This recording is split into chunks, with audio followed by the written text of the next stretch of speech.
Hello, parents. This is Chris Allen, and I am your son or daughter's math teacher, and I wanted to give you an update for the week of February 8th. In geometry this week, we are looking at similarity within right triangles. So here we have a right triangle, and you'll notice that it has an altitude drawn to its hypotenuse, and it forms three similar triangles, and they're all right triangles. So if we were asked to determine x, y, and z, well, first thing we would do is we would notice that x, the length x, is the geometric mean of 12 and 15, and 15 is the entire length of the hypotenuse, which gives us about 13.4 units. Y is going to be the geometric mean from the other side, so it's going to be the geometric mean of 3 and 15, which is about 6.7, and z is going to be the geometric mean of 12 and 3, which is 6.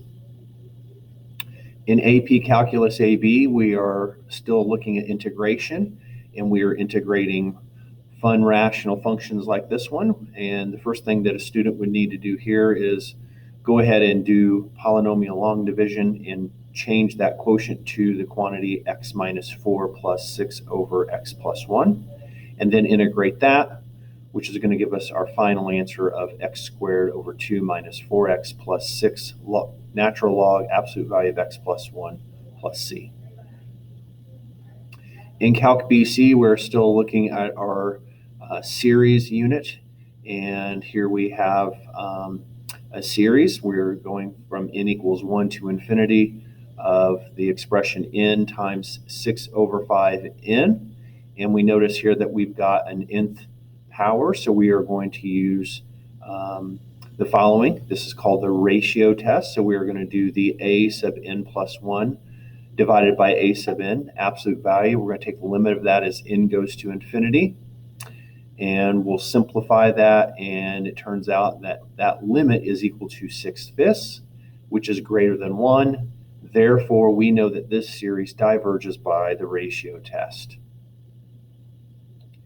Final reminders and updates for this week. Today we actually finished our I-STEP testing, so that's actually what I've been doing today so far.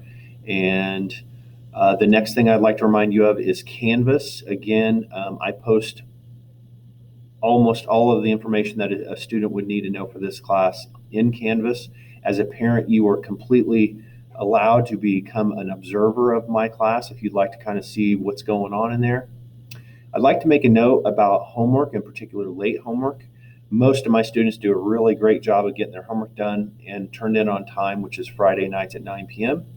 If your son or daughter has late homework, they are allowed to make that up. There will be a penalty, but they need to basically request access to be able to make that up. So they need to email me and say, hey, Mr. Allen, can I make up that assignment? And I am more than willing to let them do that.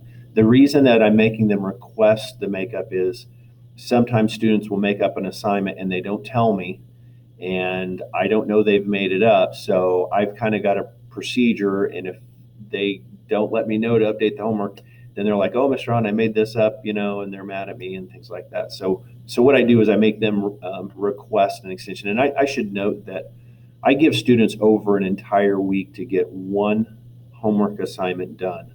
One homework assignment done over the course of 7 days, I think, is fair.